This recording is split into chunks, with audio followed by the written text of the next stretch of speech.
This episode is a little different.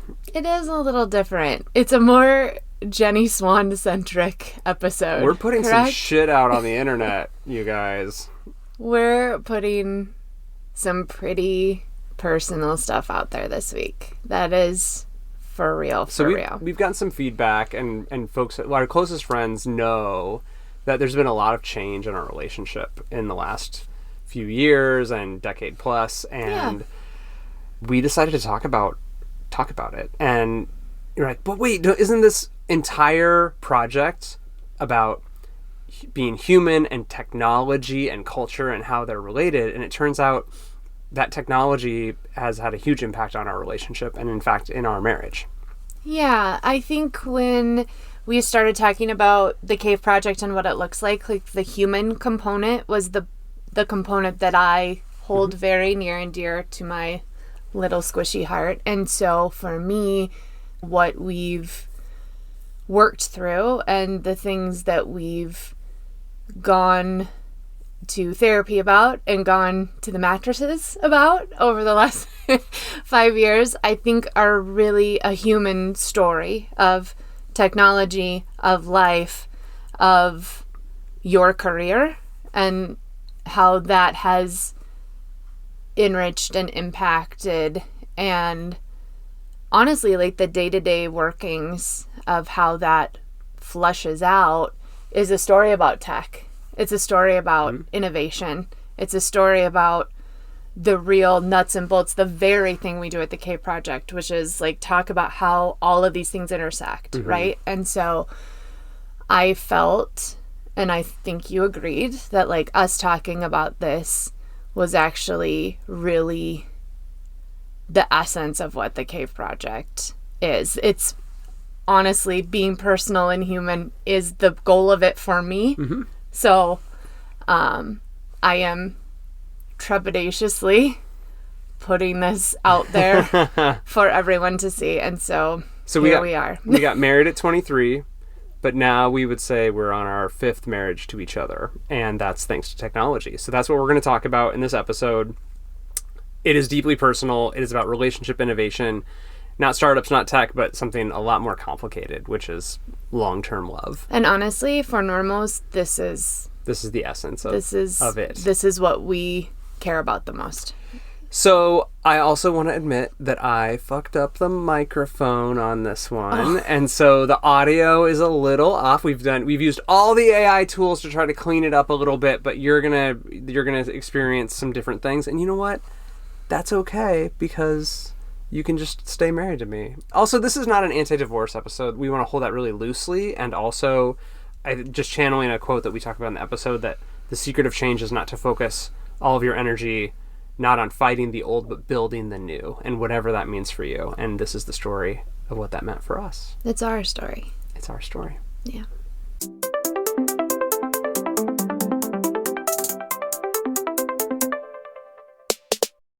Okay, so no matter what is said today, I still love you. Oh my God. Okay, even after whatever is said. After whatever we say to each on the podcast today. On the podcast, in front of the entire world. Well, that will live on. I don't co-sign. Oh, you're not going to promise that before we start? I'm not going to promise. Okay. So, what do you want to talk about today? Well, I thought we would talk about relationship innovation. So we often talk about technology and culture and people and how those 3 things work together. Yep. And today you want to apply that to we're going to lay it bare. We're going to go all in and we're going to let everyone know that we are having an unconscious coupling. What? No? Is it unconscious? Is it not? It's not unconscious coupling. No, it's decoupling. No. I'm gonna be bad if we ever need to do that. Just so you know. Like, what? You were what? And then you got divorced. We're gonna be like, you were unconscious. Well, coupling. Did she punch you? Like, I think that's how sea monkeys reproduce. That's a different part. Okay, we don't need to talk about. I do have sea monkeys. We can talk about them later. your children. Yeah. No, we literally, there's no uncoupling, there's no unconscious. Well, what are we talking about? We're talking about how to innovate the systems that you agreed to when you're in a long-term relationship and you want to change everything. And does this have anything to do with the fact that we were at a happy hour earlier this week and someone asked how we divide up blue and pink tasks or some sort of like... Yes, and I think one of the things that you and I talk to people about when we're out and about, like doing our thing, is they want to understand how someone who historically has traveled for work a lot and how someone who is married to someone who does that, they're interested in how that practically works out. And also, you and I are very open about the ways that has been challenging, and we've been open about the things that we've done over the years to try to combat that. And I think in your industry specifically, in whether it's PR, advertising, you know, smaller shops that you've worked at or whatever, there is this idea out there, or this knowledge, I guess, I don't know. There's a construct out there that in order to go to a pitch, in order to service your clients well, in order to do the things you need to do, you're just on a plane. You're on a plane all the time, flying to New York, LA, all these places.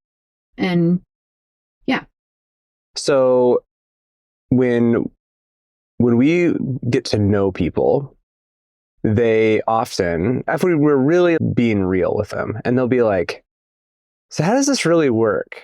Right? Greg is a whole thing, and that is not a bad thing. No, I'm a lot, but I do... To be fair, like, I am also a lot. And like, I was not necessarily conscious that I was a lot for a long time, or I would have felt like that was bad. And I love the framing of that.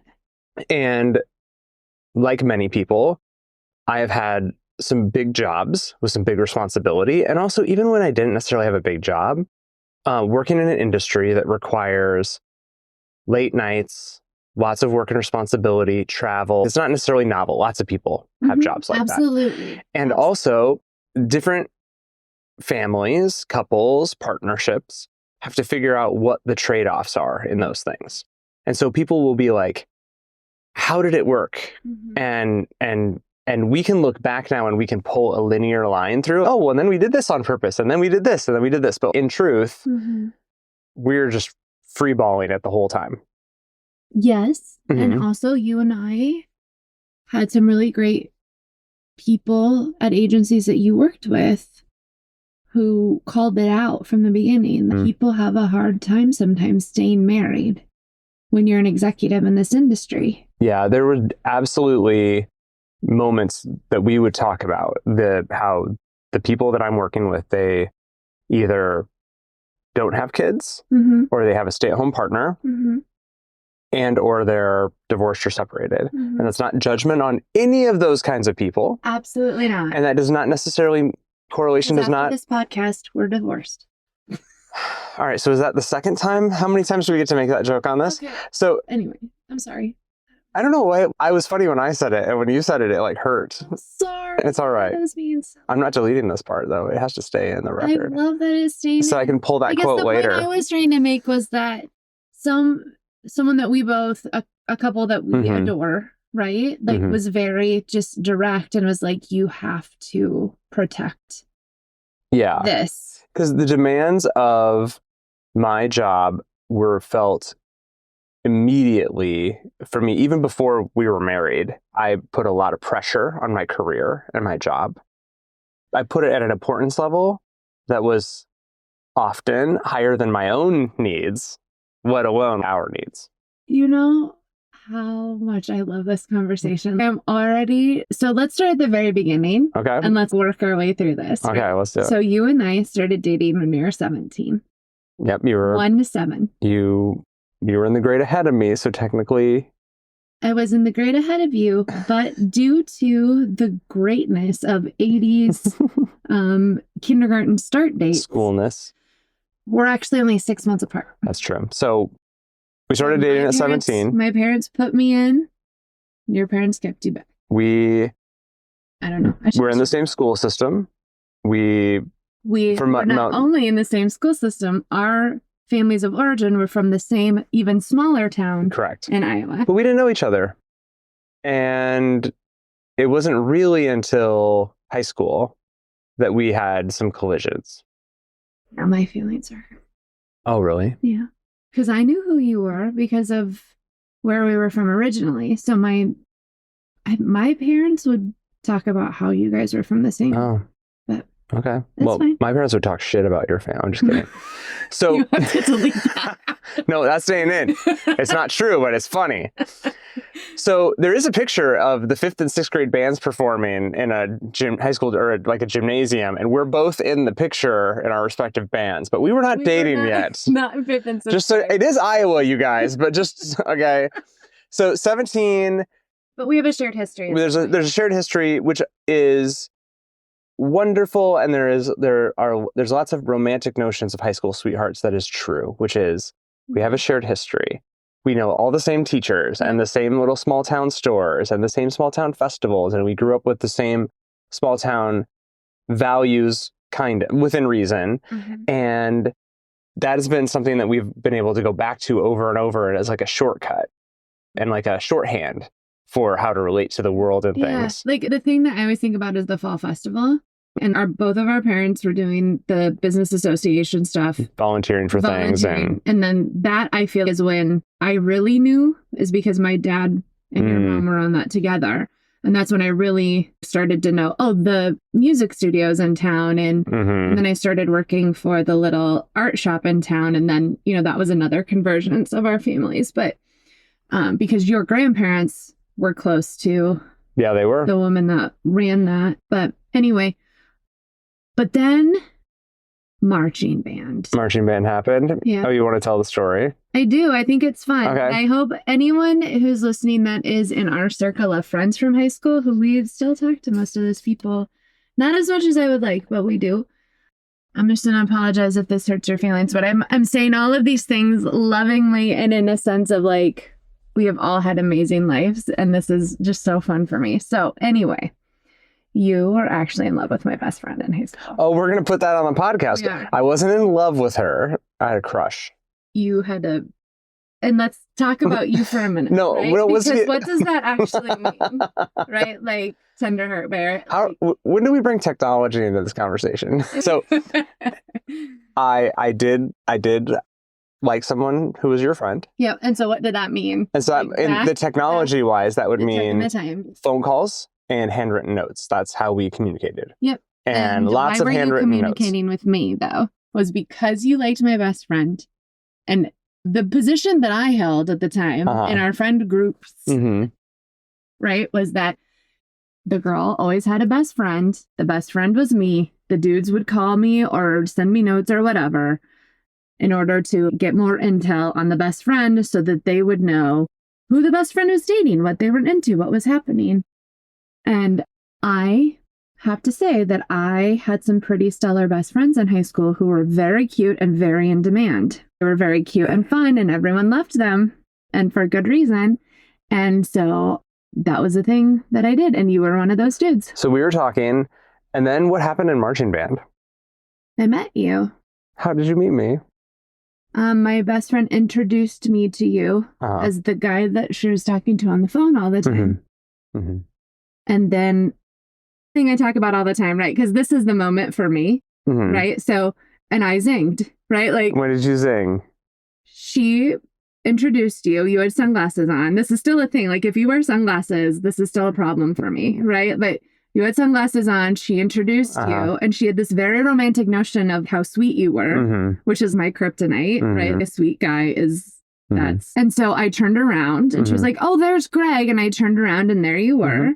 And I zinged. I thought you were going to tell about when we were doing formations on the football field for that's a marching different band. story. That's when I knew I was going to marry. Oh. This is just talking about, I was like, oh, wow. Okay. very much like, oh my gosh, he is. How did you know you were going to marry me?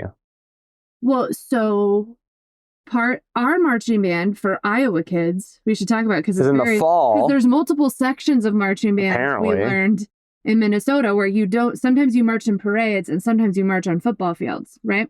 So in order to march on the football fields, you had to learn their formations. Mm-hmm. And we were all in formations. And somehow the flutes and the saxophones, our lines were converging. Mm-hmm. And you and I had this one point in this one song where we were the end of the line, Mm-hmm. right? And so you would come and meet me and I would come and meet you. And I remember in my brain, when I think about this period of time, I remember every time we would do that, you would do something stupid. Yeah, Like, I'm flirting with you. You were flirting. Okay, well, yeah. I don't think so, but it was fun. It was funny. So one time we did that and you turned around and you'd put a Mountain Dew in the bell of your saxophone, like an actual Arby's cup. Like a giant Slurpee sized thing. Which is also a love language of mine, I guess. A giant pop. Mm. So you put it in your saxophone and then you created a straw system up the side of your saxophone. Yeah. And you turned around.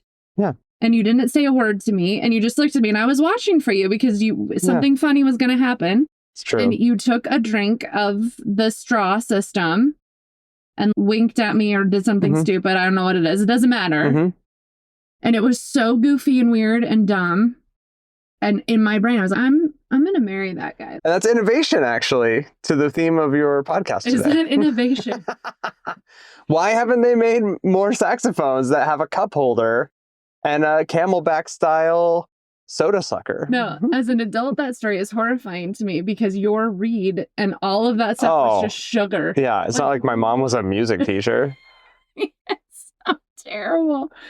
But anyway, long story short, that's the zing and the falling in love. Yes, and my zing. zing, my zing was you're gonna tell me this? Well, you know this. It was in the choir room. Oh yes, I do know this. And you were at on the risers, you're like a higher level. And I remember you just looked me right in the eyes and I looked at your gorgeous, beautiful blue eyes and your eyelashes. Mm-hmm. And I remember losing my breath and being like, you did. And do you know what you did? You just, you all of a sudden blurted out, your eyes are beautiful, just like that. And everybody went like this. It was adorable. Yeah. So we then went to college together and there's a whole story in around that. And I started working we were both working at this ad agency in high school. Mm-hmm. And then you left and I kind of stayed into college. And I remember feeling a lot of worth of work and just in thinking of just there was a system that you could get good at and there were rules that you could tell and then you could do well at it. And it was very clear to me how to do it. And also it felt good to prioritize that because there were, you push a button and you get a treat and you could just push that button over and over again. And it's so interesting because I still do that. Even though I work in a creative field and the rules are always changing, there is a way to win. There is a way, and I'm a very competitive person. There is a way to do good. And I remember specifically, you would call me at work and I'd be like, I'm at work. And now I think back and I'm just like, oh, that was kind of a jerk thing to do. But I also now have understood why I was doing that and where I was finding value from that. Well, and I think also in your defense, you and I have a tendency to get together and then look away from something very fast. Like, what do we want to do? Sure, right? Yeah. And so I think in the nature of a couple that's very connected, right? You being, no, I'm focused on this right now. I will talk to you later. It's probably not the worst thing that ever happened. And in between this period, we did have pagers. And pagers, by the way, that only had numbers. And we built our own system where you could text different things back and forth because the school had a landline phone that you could use to call your parents for a ride, but you could also use it to page your girlfriend and send her little love notes on her pager. Isn't that so fun? Prolific. And then I had a Nokia flip phone that had Oh, wait. It was that. No. So the first Motorola. phone, you had the Motorola. I had a Motorola and had 19 minutes a month, but free first incoming minute. It was so fancy. This is the thing when I think about this is the thing that I was just, this is so fun. Because you guys had cell phone before anyone else. I know my dad had one in the truck. Sure. Yeah, my dad had a bag phone like way early, but but we weren't allowed to have it. And you had one in your car because for emergencies or something. So I think it literally had 19 minutes a month. Yeah.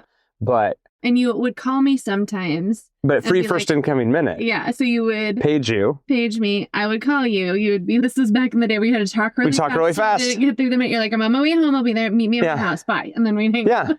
It's so perfect. And you got to watch out because even though on your own phone's counter, it could say 59 minutes when you hit end, it might not have disconnected from the tower. And then you could charge for that minute. And now you only have 18 minutes left for the month. And what are you supposed to do? Oh my gosh. What are you supposed to do? I don't know. It's so terrible. So fast forward to... So like there's an idea of what you want to do with your life and then there's the practicalities of it, right? And I think that we were building a story at that time because that's what you do is you story tell. And so you were telling me a story about what our life was going to look like. And we would go on family trips or we would be in the airport or we would talk about what everything is going to look like. And that was always centered around you being on a plane. That was just a thing that we talked when we would leave the airport. You'd be, someday you're going to be here all the time, picking me up. This was the baseline of what we were building because in that job, in the ad agency that we worked at, we weren't in the rooms right, where they were doing the ad agency things. We were doing the admin things and doing the more customer servicey type things there because we were just high school kids. But the vibe, the agency vibe was there. I was doing media buying and writing press releases. And to be fair, you were doing higher level things than I was, for sure. But I just mean, there is this idea that we could see that we weren't necessarily participating in, but we could see, right? And the executives in that agency were flying places and going to pitches. And so we started to pick up the narrative of once you do this and get good at this, this is what this looks like. Totally. And so we built our plans based off that model, knowing what was coming, right? Or hoping that we knew what was coming. The better we all, you know, the better you got, right? Yeah.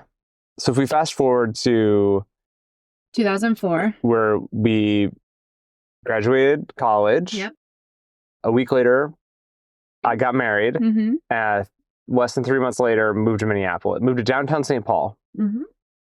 And we're renting a condo, 23rd floor of this high rise that's a fantastic story. We could see my cubicle from our living room in the skyscraper across the street, which I actually liked. I don't like that. I was like, no, this is freaking cool. And we sold one of our cars. We're walking to work. Minneapolis and St. Paul have these skyways. They're like hamster habit trail things where you don't have to go outside. Yeah. And you're working and building, working in business and finishing school. On the side. Yeah. Yep. I was working. And I'm working at an agency, really in the work now. And I did my first trip and we're both working and then coming home and being together and also trying to start family because, again, Midwest. And we loved each other and we'd been together for 7-8 years and we were ready. And then you got pregnant and you were like, we should move. Right? Well, a couple of things happened. My office moved. Yep. Oh, that's true. From downtown. Yep. So that was at the time when a lot of these big agents or big corporations in Minneapolis and St. Paul were like, oh, we're moving to a campus, right? Sure. And we're heading out to the burbs. And so what I was doing, I got pregnant. And there's a whole side of that story about how horrific that was trying to get pregnant and then stay pregnant. And then I'm riding this bus out to the suburbs, literally throwing up the entire morning and then falling asleep on the bus on the way home, just trying to work and keep my job and not lose a baby, right? And I had changed agencies. So we're both commuting out of downtown. Right. And I was, okay, so we're having a baby. We got to get to the suburbs because we're all Iowa kids, right? Yep. And so we did that. And then we had a baby. And at this time, you started working for a bigger agency. A big agency on Coca-Cola. And that first year, I went to 12 states. I traveled to 12 states for Coca-Cola events. And it was so fun. We were contracting with former Olympians who were coming, and we'd go into school districts, and the Olympians would teach kids about eating well and doing exercise. And it's me. There's a team behind it, but it was me in the room, media training the Olympian, having them meet with the press. Mitt Romney was there, which is ridiculous. Yeah. It's like Bonnie Blair, the Olympic, and like we've contracted where I flew to Alaska with an Iditarod sled dog champion. I was there for 36 hours, but so you can see it's just like this adventure for the small town Iowa kid doing. It's freaking Coca-Cola. Is it all the textbooks? Mm-hmm. And where were you? I was at the doctor's. And I was alone. Yeah. And you were home. I was home, but that wasn't because of anything other than I was really sick. That was the beginning of about 20-year period where like my body just, that was the beginning of just me being sick. But I also was with you. That like this was an agreement that I was also an active participant in, because those stories, the things that you were doing was always part of the deal. Totally. And so what I'm saying is, why wasn't our oldest at daycare and you were still working? So for me, the kids was always the goal. Mm-hmm. So for you, the goal for you was you loved me, right? But like the career was very much a part of your focus. I want career and family and adventure. Yes, right. And for me, I wasn't worried about any of those things. I wanted you and the babies. Yeah. Like that was just always my focus. And that doesn't mean the other things weren't important. They just weren't to me. Yeah. And so I did those things in service of you and the kids. Sure. Right. And so the minute I got pregnant with that baby, we started talking about, okay, what does this look like? Yeah. Like, and we didn't know until we were actively having conversations, to be clear, about me going back to work still and what that would look like and what we would do. Yep. And I was always just very hopeful that we would be able to figure out a way to do it in which I could not go back to work. Yep. And luckily, air quotes, the money that we would have paid to put the baby in daycare was exactly my salary. Yeah. And so it just didn't make sense. At that point, we were losing money doing that. And at that point in my life, I didn't understand the ask. I didn't realize, I didn't understand the nature of doing both, of being able to go back to work and have the kids, because I'd never seen it done before. And so this version of me, 45-year-old me who hangs out with women all day long that do it all day, that probably would have been the best choice for me, like looking back. Also, I'm not mad about any of it. Like, sure, I made that choice. I'm happy with the choice. I think the kids are happy with the choice. Which is that you, from that moment on, you were home for Grant was born that July, and I never went back to work. So you were home for 17 years. 17 years I was home. And then now you've been back in the workforce for 2-3 years. You're back at school. You're getting a second degree. You are building a career, but you're playing catch up a little bit in that regard. Yeah. Oh, for sure. Which is where we're getting to in innovation, our relationship, as we're telling this backstory. Right. So all of the story is leading up to the last 3-ish years, right? And we should probably start with COVID, right? So lots of things happen in between all those things, and we've talked about them. We actually weren't making our budget, and I went in, delivered pizzas, and we talked about me tweeting as a pizza delivery guy, and City Pages wrote about it. Yep. And then we were doing well, and then we bought a house, and then we built a family, and we have these 3 wonderful kids. And my career was really growing and doing a ton of speaking and writing and interviews and working with bigger and bigger brands and building teams, and also having some bumps along the way, but learned a ton and loved it. And during and have had periods. We've all loved it. Yeah. We've all loved it. To be fair, I just want to, this is important for the telling of the story, because we've all loved it. Like, the kids love brainstorming at dinner. We love that daddy's on a plane. We love that, there's all sorts of fun things that we get to do. Some Christmases the kids would get to go to the Rainforest Cafe and meet Santa. And I want to just point out, in this sort of ecosystem, there's a lot of perks for a family as well. Sure. Right. Oh, There's yeah. a lot of, we get to go to the Twins game. Oh, we get to, corporate perks are very much there. And so the kids are watching their dad be very fulfilled by a very fun thing that gives him a lot of energy. Yeah. And it's been very good. Absolutely. Yeah. And there were windows of times where especially when I was working out of New York, where I was on a plane every week or at least every other week. And a lot of New York and Louisville, Kentucky trips around. And then there were times when there wasn't that much, but in this industry, there's always the idea that there could be a pitch next week. There could be a crisis. There could be something.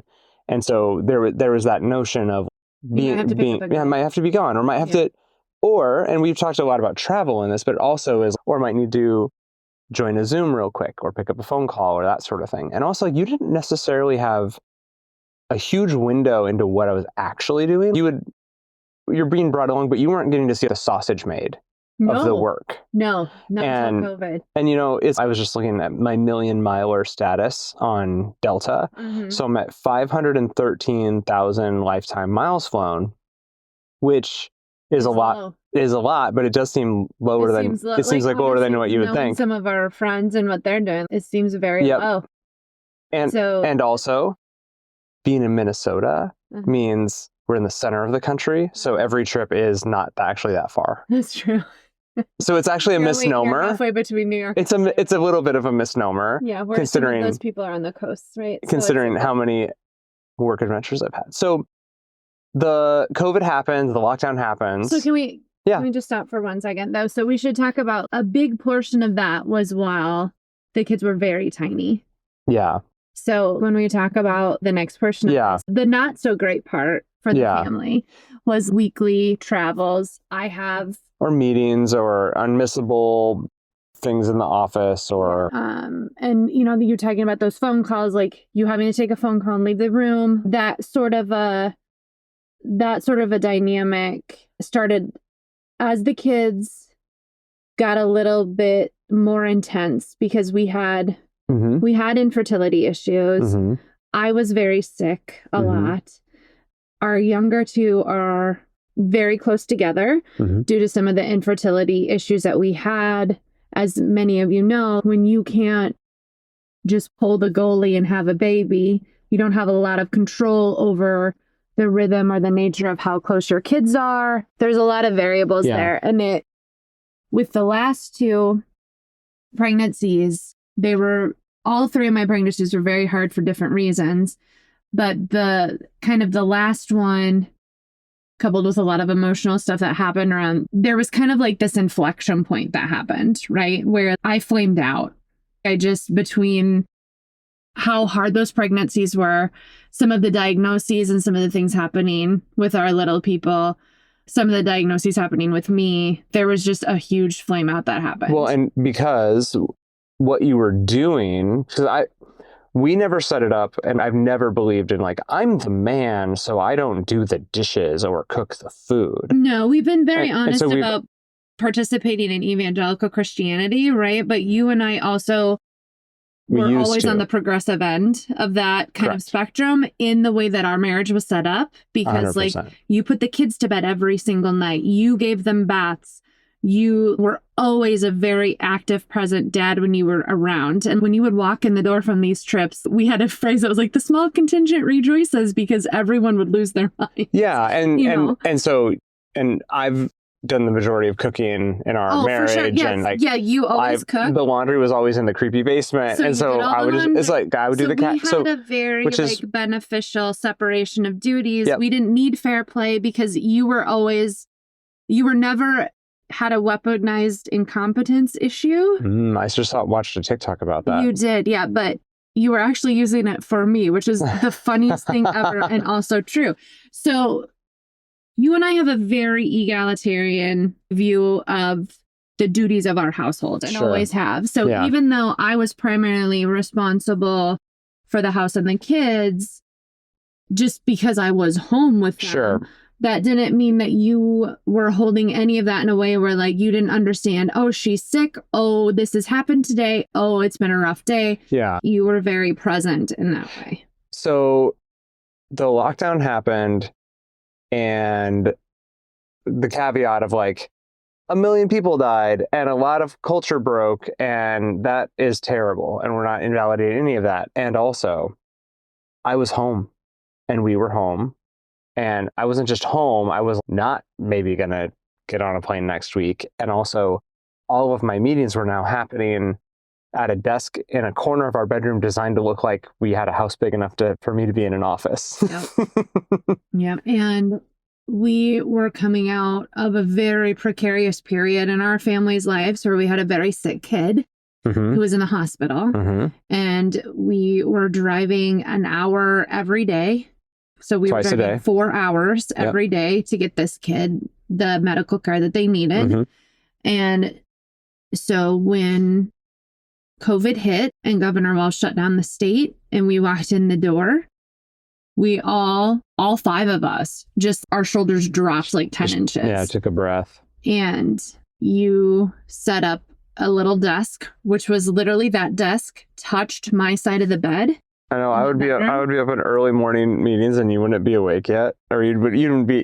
So it was literally waking up to brainstorms, ad agency brainstorms every morning, and then I would, as soon as I was conscious, I would have to leave because client confidentiality. Well, but some of what I was getting at is you had this really special window into what my days were actually like and what my job actually was, besides the fun brainstorms and besides the like shiny case study videos or the speeches. The water cooler became the kitchen, right? And so you would come down from these things, or I would be catching conversations while we were on our walks, our daily walks. Yeah. Oh, our daily walks. Yeah. And so I started to understand why the pressure you were under was the pressure you were under. And I started to be able to strategically see what you do all day. Yeah. And you were a witness for me, coaching and supervising people that were going through really hard things, counseling C-level people, why you can't say all lives matter. Right. How, there's the job of a communications professional during COVID was very fraught. And also it was a unique time, but all of those job functions existed before. This is the beauty of that moment, right? Like it's you extrapolate that towards any sort of event happening or any sort of And so it was so cool because I felt like, well, I know that you actually understood what my job was in a special way, that here we are 5 years later and it's still paying dividends, because how else would you have ever really known that, or would I have been able to share enough for you to actually understand what my job is, how I don't actually feel successful, how I don't actually, people are just like, oh, you spoke at the keynote of this thing. And I'm like, I don't sleep.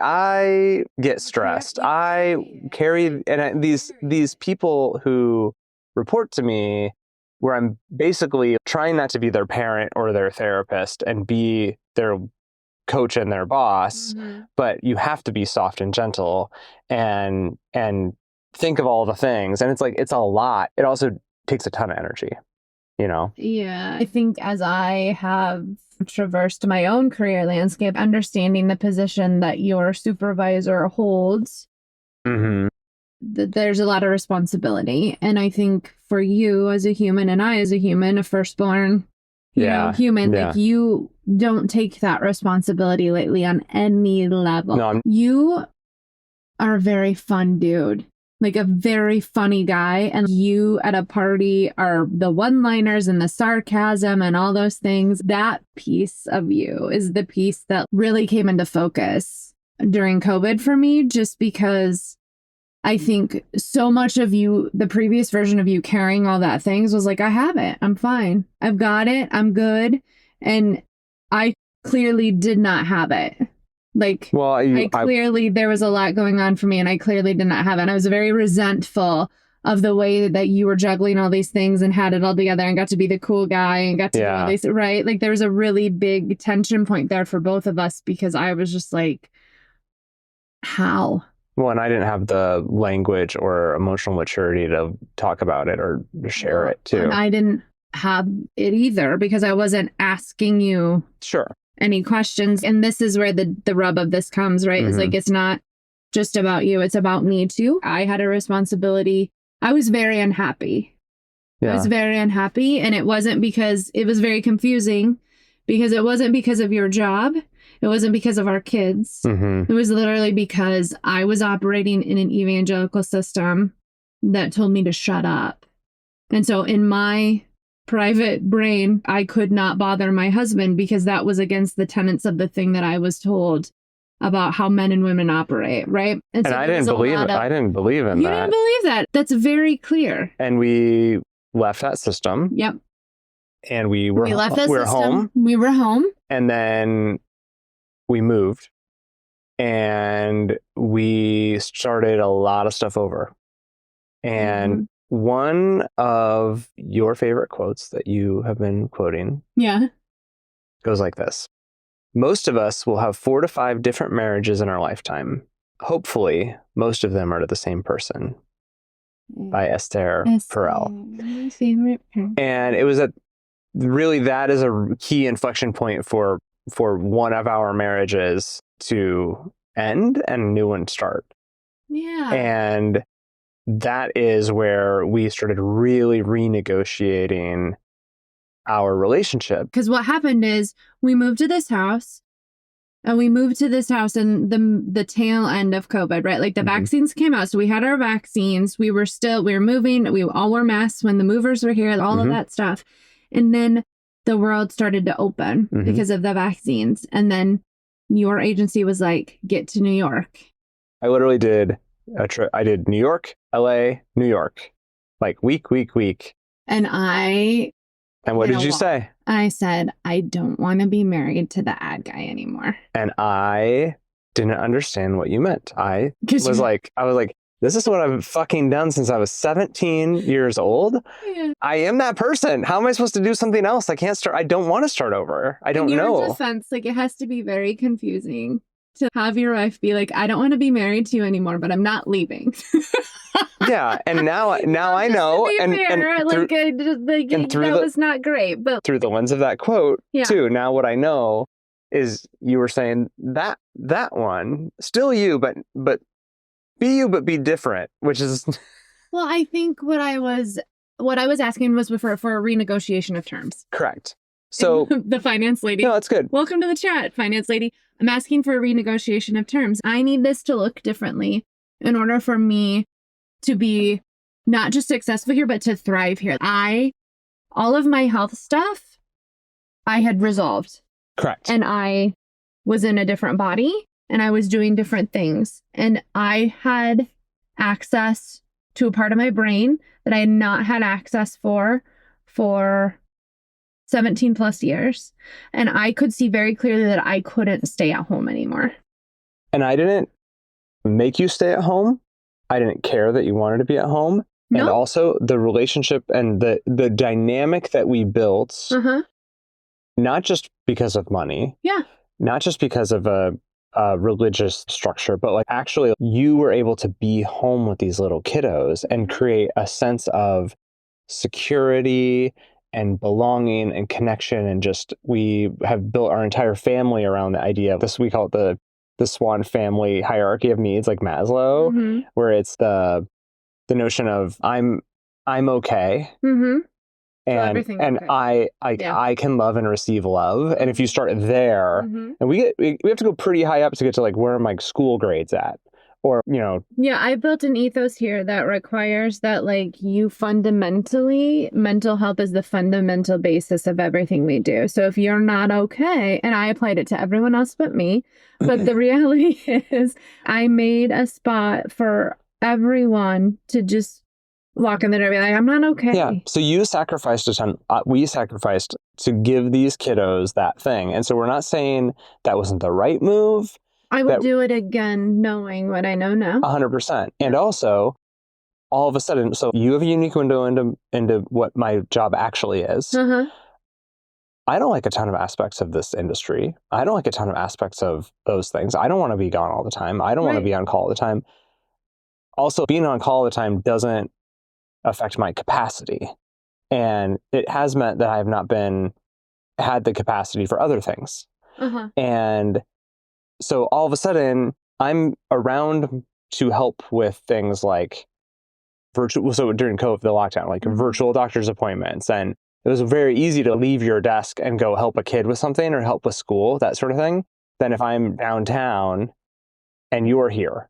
And they just come to mom anyway, because we built a structure where mom's there. And that's awesome. But also, but also we should talk about that, because the innovation of the space, the adoption rates, right? Because that's the thing that you talk about. The adoption rates during COVID, all of a sudden, everything flipped to technology in a way that was actually very profound. So telemedicine being the biggest, the biggest one. I wish you could do teledentistry, but we still do a ton of healthcare appointments, almost all of them in telemedicine.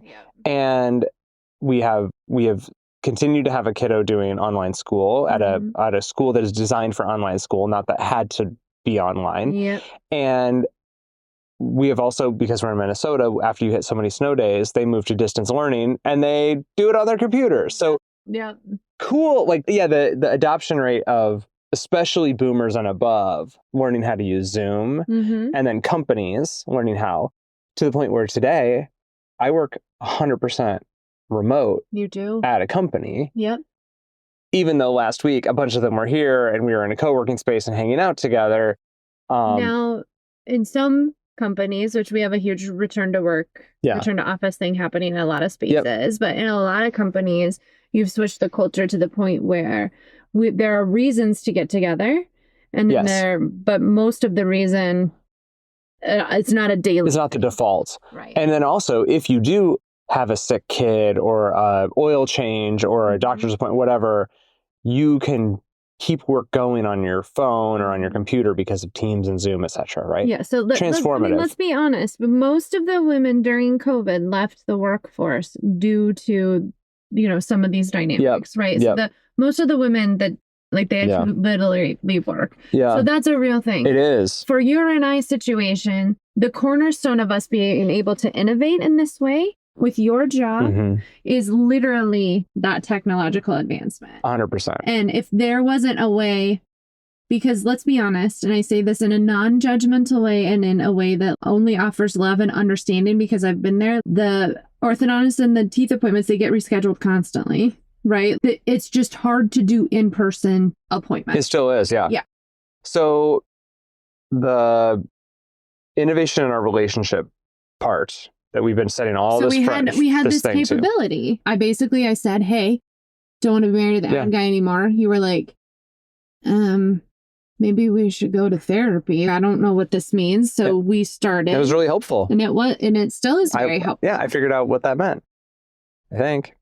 And I think I did too. Yeah, right? That's fair. I think it is fair. I think that was a big sentence that I really didn't know, like the meat and potatoes. I think that was a big, I can't do this. Yeah. Right. And that's okay. But also it's not. We had to figure out what it meant. What does that mean? I had and what I learned in that is, I was ready to change too. Yeah. Yeah. Yeah. Because I didn't want to be married to that guy either. Fuck that guy. Oh, no. He's a nice guy. I like that guy. But the reality was you took a different job. Yep. Where you were off the road. Yep. And that meant that I was able to go back to work. And going back to work after 17 years is like no small thing. Aren't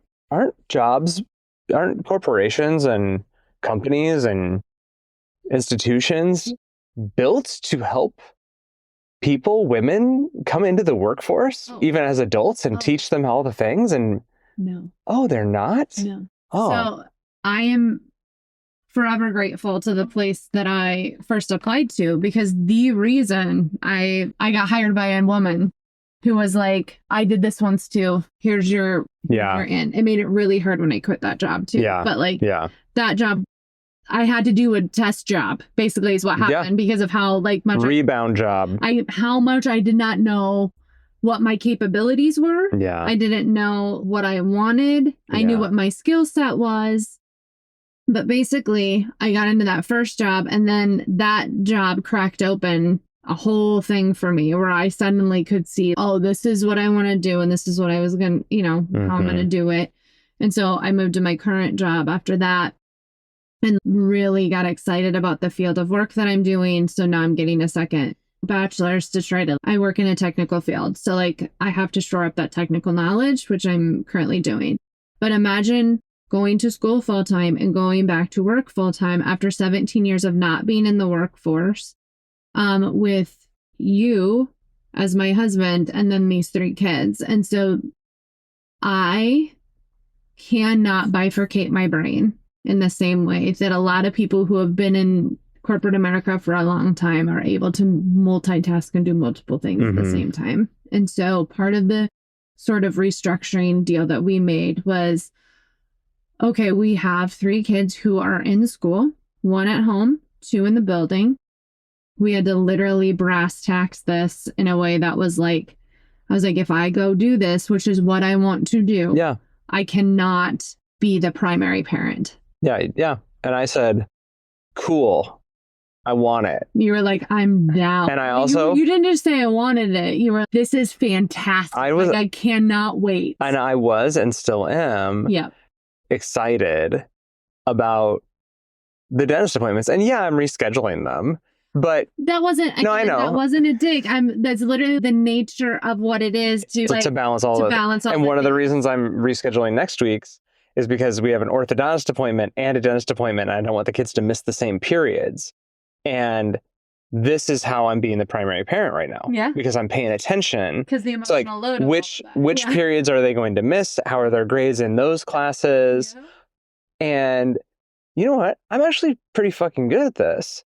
And I haven't... Yes, you are. I didn't do... Again, you did a different phase of these kids when they, and there's no... It's not a martyr thing. There's no one wins, but also...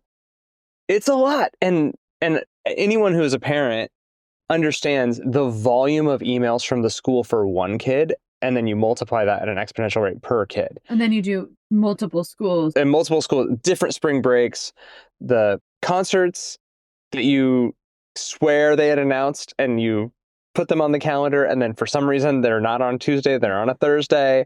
Or what the fuck, they didn't have school on Monday? Last Monday? Where did that come from? Because I had everything locked. Literally, I wake them up at 7 a.m. and they're like, we don't have school, Dad. And I'm like, no, you do. And I look it on Google. I'm like, oh, shoot. And to be fair, I have done those things. Of course. You have done those things as parenting in 2020. It's fine. And also, there is a service that you can pay, an AI tool that will suck in all the school emails and give you a summary. But it doesn't work for all 3 schools that we have. So until they can cover all of them, we're not going to use that. If we use it and it's good, you guys should sponsor us. So part of that negotiation, that innovation in our relationship meant that I had to be down for it, which I was. And then I had to learn things. And also then you had to let go because I wasn't going to do it like you'd been doing it. Right. Right. And I think for moms or the primary parent, I should just say, for the primary parent, for me, and I've talked to people about this all the time because the reason we're doing this podcast is because everyone knew the shtick at the Swan House was that Greg had a big job and Jenny stayed home and did everything else. And so when Greg has the big job and he's the primary parent, what? Well, and they're seeing you at work and we're doing this podcast and you're coming to all these events and you're building your thing. You had to let go of how I was going to do, how I do things is not how you do things, believe it or not. Well, I think I learned, the primary parent learned in real time that the idea of there isn't a right way. There just isn't a right way.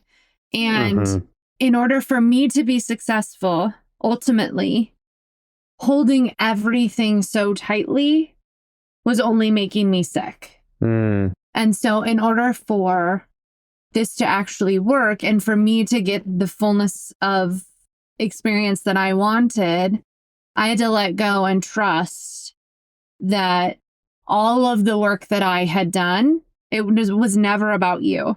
Like all of the work that I had done to build into those kids and to build into you, I had to trust the work that I had done. And I had to trust that the ethos that I had built could be maintained in a different way. Yeah. And so I had to trust that the man that I married was the man that I married. I had to trust that even if he does this X, Y, and Z, even if he misses an appointment, even if they're late, even if, because that's my big thing. I find little things, right? Because I do that. But one of the things I always harped on was, you're 10 minutes late. That's so rude. They're late. He's the late dad and everyone thinks it's adorable. It doesn't matter. And I think it's more about, again, not about you. If you do it differently, it doesn't mean the way I did it was wrong. Yeah. And I gotta give you so much credit because and maybe because you had to, but there was no handoff. No. You were just at work and school. So you weren't giving me lists and telling me how things work. Also, I don't want that. Like, that would not have gone well. That was never a fundamental basis of our relationship. Correct. Like, even when we brought them home from the hospital, you're like, how much formula? You learned all the things with me. 100%. There was never a tutor the dumb man program in my house because you don't. I hate Homer Simpson and your biggest Everybody Loves Raymond. I hate the bumbling dad trope. I don't watch The Simpsons. I don't think it's really funny. I know. It's not okay. It's offensive to you because, and this is the thing. Dads should do shit. That I love most about you is desire for this role as a parent to be not just functional, but additive. Sure. So, but I had to figure it out. And the Google Calendar, so you have your Gmail Google Calendar and I have mine. And then I have work calendar and you have a work calendar. And functionally, we both put the important appointments on all 4 calendars. Yep. Greg, what do you mean? Do you mean that you literally will make an appointment that says band concert, and then you will from your Gmail, and you'll put Jenny's Gmail and Jenny's work and then your work and send it to all 4? Yeah, I do that. Like, we have so many things, and if many of them are just on our personal Gmails, not in work. Yeah. And we've kind of figured out a shorthand for which ones need to go on our work calendars. Yep. And then sometimes you'll book, like, we have doggy daycare and you'll send it to my work calendar, but it's all day. But it's set to busy. And then it blocks. And everyone's, oh, Greg, you're not available on Wednesday. And I'm like, fuck. You're like, my wife is an accountant. She's good at numbers, but not Google Calendar. I'm teasing you. So, but it's real. And honestly, it happens to me too, because they're sending it to my work email. And so then I get and they're like, why are you, my boss is like, why are you busy all day? I'm like, because I'm an idiot. I know. So yes, there are glitches there. My dog is playing with other dogs right now. I need to block my calendar. But, like, you need a calendar in 2025 to work. And we use this virtual calendar. We also put it on the kids' phones. They don't check it. And that's fine. We cannot get the kids to use email or I know. And it's on the smart fridge. We did a whole podcast on the smart fridge. There's a whole freaking integrated calendar on there. Anyway, the calendar is the Bible of our renegotiated relationship. It is literally the proof and the substance and the engine of the innovation in our relationship. Functions around the calendar. And also this year, I ordered a 12-month paper calendar in January. And I got all the calendars out and I took highlighters, colored highlighters. I'm not this person. I was just going to say, I think this paper calendar is sponsored by ADHD medication. Okay, fine. But sponsored by bastards. I mapped the entire year out and all the marching band things and all of the things. And I figured out, I know I'll be gone these times. This would be a good weekend for Jenny and Greg to go away. And here's when the spring breaks are. They do not align at all. We're going to South by Southwest. We did an amazing podcast on that. Go listen to it. And then here are the summer times when we can book a trip. And then here's what I'm thinking for the holidays. And it's folded up in my office now. That was just to get it out. It all lives in the Google Calendar still, right? But because of that, we have all of these things happening. We're so organized to go do fun things. Baseline of trust from which you can leap off of and lose yourself in a weekend. Because you know that nothing's going to pop out and eat your face. And we haven't done summer trips for a couple of years, in part because we just weren't organized. And we're like, oh shit, is it September? Like, oops. Yeah, we got really good about MEA break because that used to be MEA break too. We'd be like, oh, we forget about this every year and now everything's booked. Yeah, if anyone's listening to this and you recently moved to Minnesota, you should know that there's a fall break, and it doesn't make any sense because the kids just went back to school and then they get time off again. It's at the end of October. All their friends are going to Disney World, so you should just think about going to a pool somewhere. It's just the new saying. Spring break. Anyway, the whole point of all of that, right?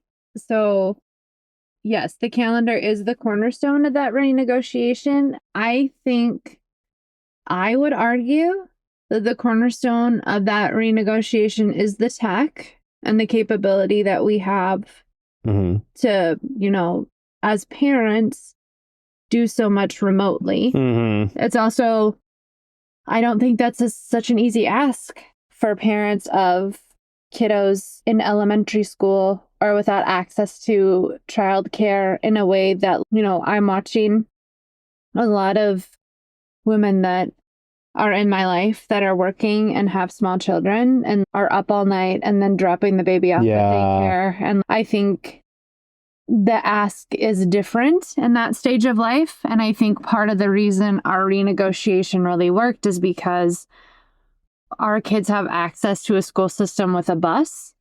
Our kids have the ability to be home alone. If you have a work thing and I have a work thing and they're here, they're old enough now that that's okay. Yeah. They have cell phones, so we can always communicate with them. And, there's a lot of... And I can, if I need to go pick a kid up sick from school, I go. Because you're building your career, and unless you're traveling. And again, and that remains a hiccup, right? I think that remains a hiccup because you did take a different job where I'm traveling again. You're traveling again, and so we literally had an incident last week where it was my in-office day. Yeah. We had a sick kiddo. Yeah. She was like, I don't know if I'm going, I don't think I can go tomorrow. And I was like, well, then you're just staying home because mommy has to go to work. Yeah. And I have a meeting. That was one of the first times for me. I'm still not used to that dynamic. Sure. Yeah. And I'm not used to those choices. Yeah. And I don't like them. But there's a real thing here where you think when I asked for the renegotiation, right?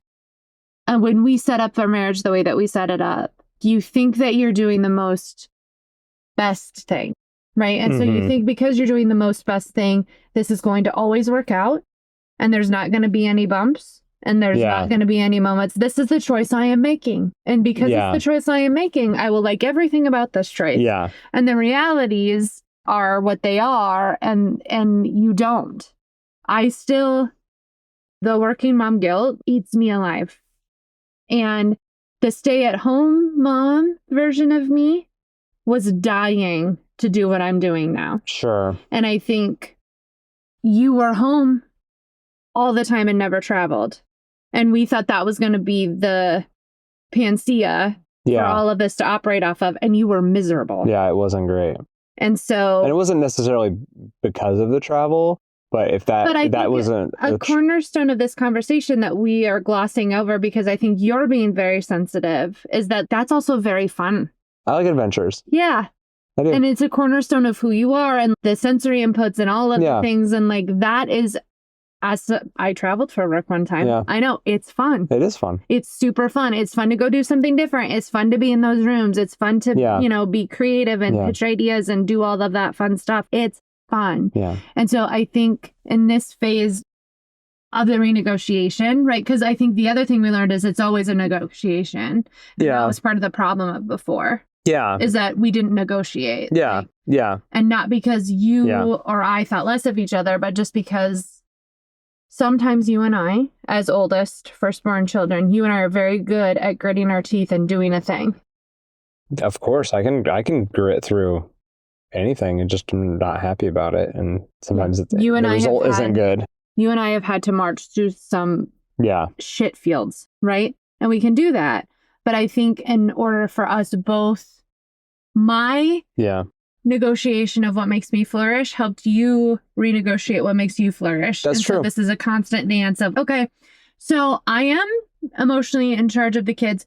Now I need to be gone for a week. So now we're learning the passing back and forth. Yeah. And I had to do a ton of work on, kind of going back to that first job where I'm like, don't call me at work. Like I'm working and understanding how much value I do get out of work, and also that doesn't have to be, that is not actually the primary thing that gives me worth, and that is my legacy. Mm-hmm.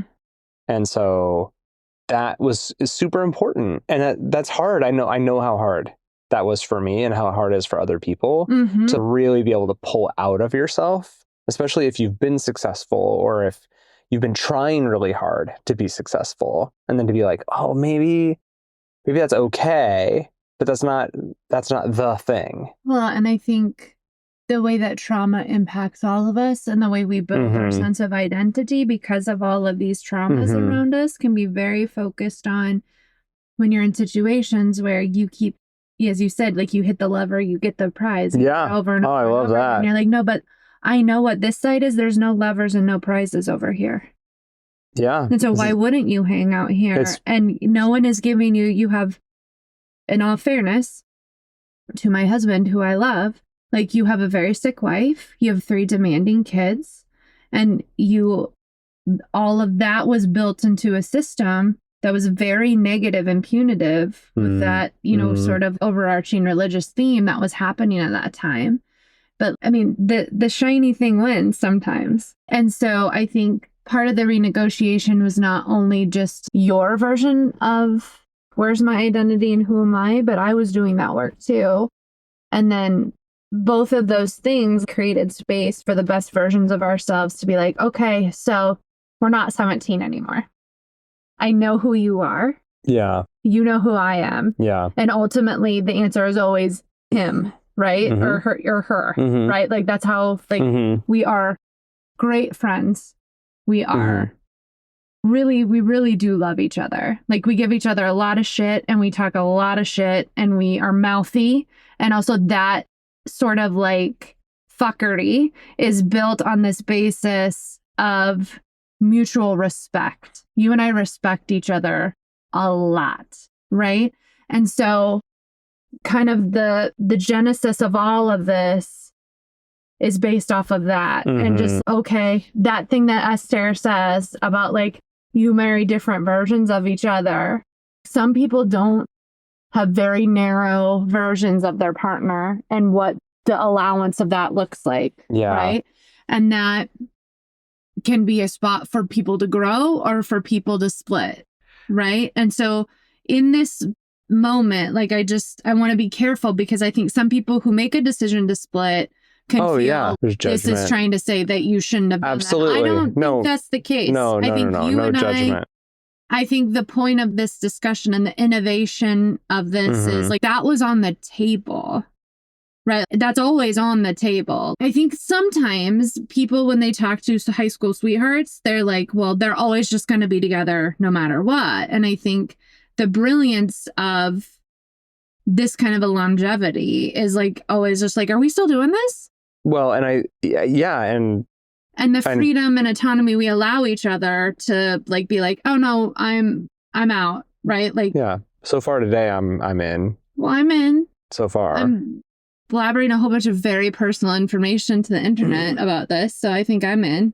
I always choose in, and this is why people think I'm like. I think people get confused when I talk to them about our relationship, because they're like, well, how do you allow each other that kind of autonomy in these situations? I'm like, well, you just do. Well, and we've continued to go to marriage therapy in part to build language, because it's not an easy thing to go to your person and be like, this isn't working for me.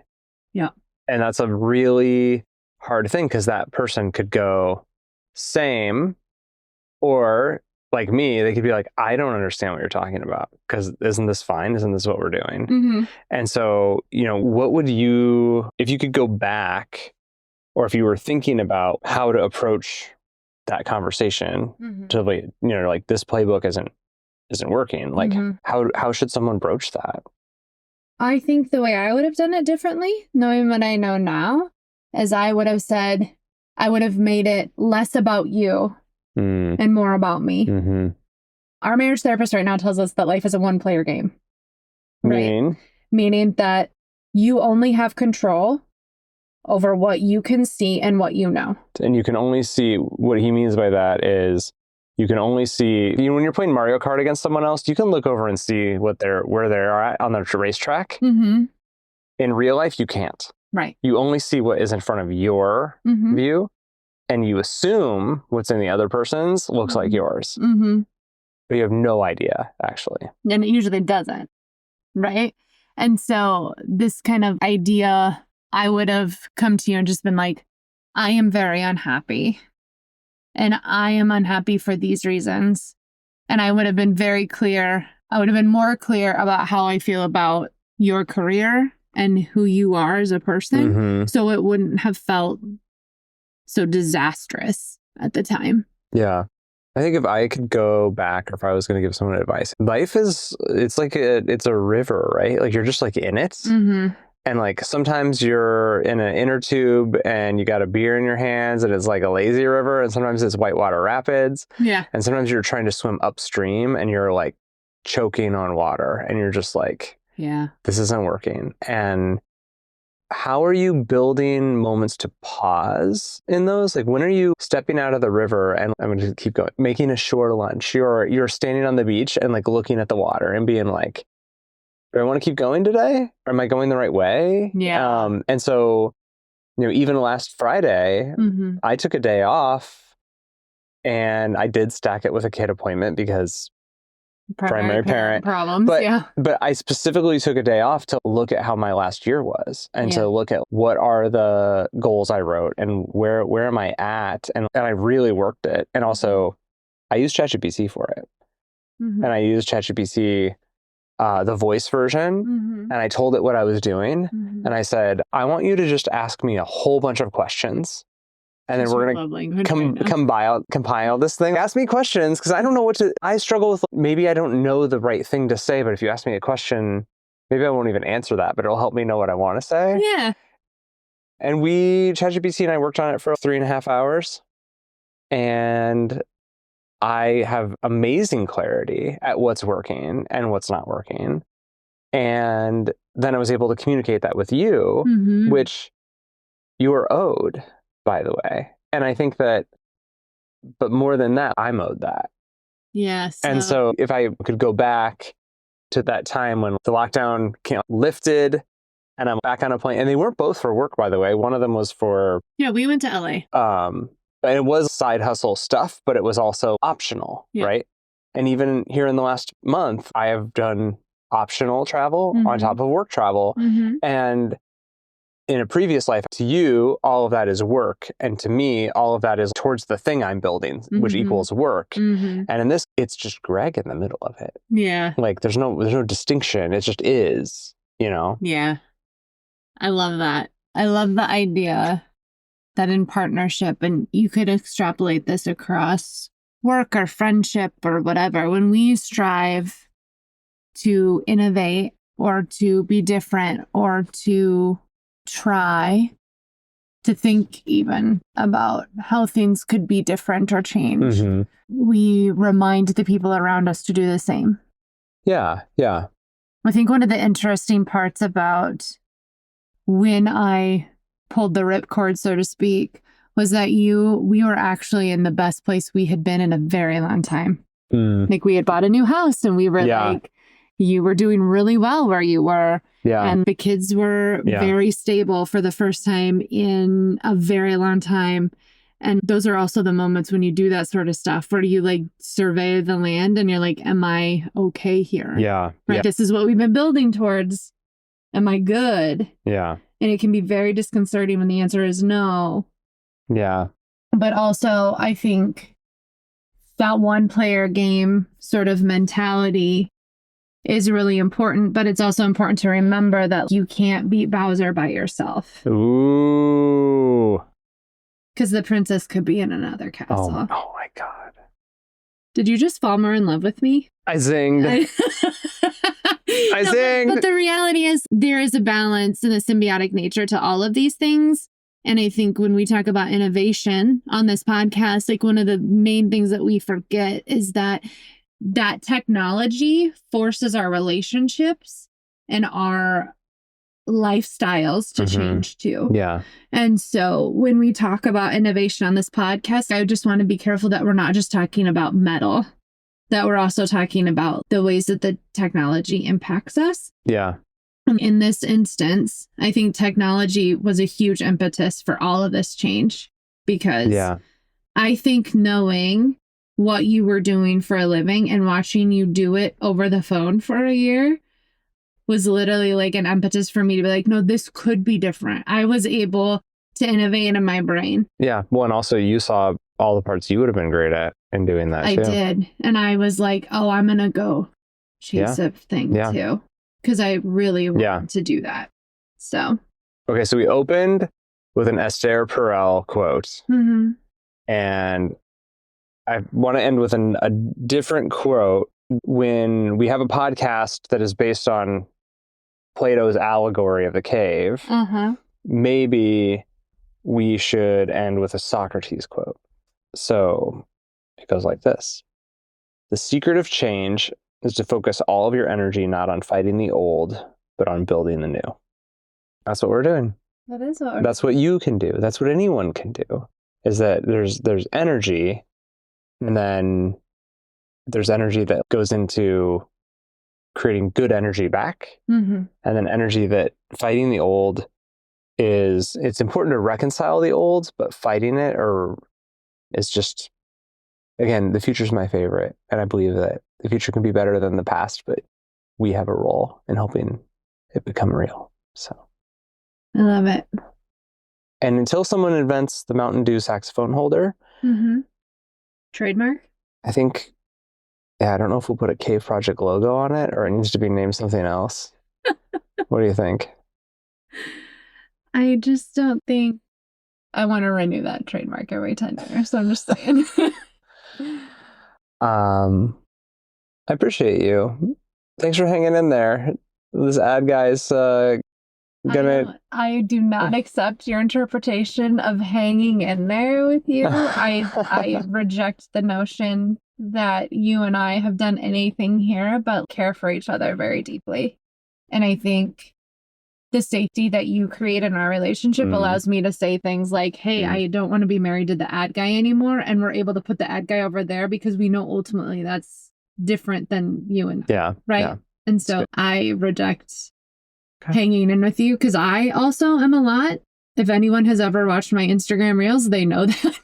We'll just keep talking forever. Yeah. Being a lot is good. And living a rich life should never be a bad thing. And we only get one. And so I'm literally going to invent the Sip and Sax. I just named it.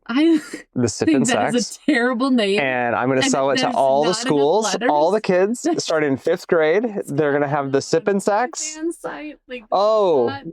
No. It's not my fault that saxophone sounds like... Hey, I think you should workshop this. Let's get some brainstorms. Let's get some... I'll start a brainstorm at 7 a.m. next to your sleeping head like the olden days. It's going to be wonderful. It's going to be great. We're going to make millions. I love you. Oh, I love you too. Are we going to say that ILU on the podcast? Well, you can just take it out if you hate it. I love you. Oh, I have to say it back now? You don't. Because it's a one-player game. I love you too. Good. All right, so that episode didn't end like I wanted it to, so I just want to come right out and say, I love you. Re-listening to that, I'm like, Greg, oh my God, you fucked it up. Like, the whole thing. And I just, like, completely fucked it up. I love you. Okay? Thank you. Okay, great. Thank you. I know. In the show notes on Substack, we're dropping in a few of those quotes from the episode if that's something you're interested in. And if you don't already, be sure to follow us at The Cave Project at Substack, on Instagram at the.cave.project, and on YouTube and Spotify and Apple and all the places that you can find your podcasts. Yeah. Talk to us in the notes, in the comments, in the likes. Yeah, and be gentle with us. That was really personal, so... Yeah, be nice. Yeah, and also if that felt good and you liked that, let us know that too. Absolutely. I love you!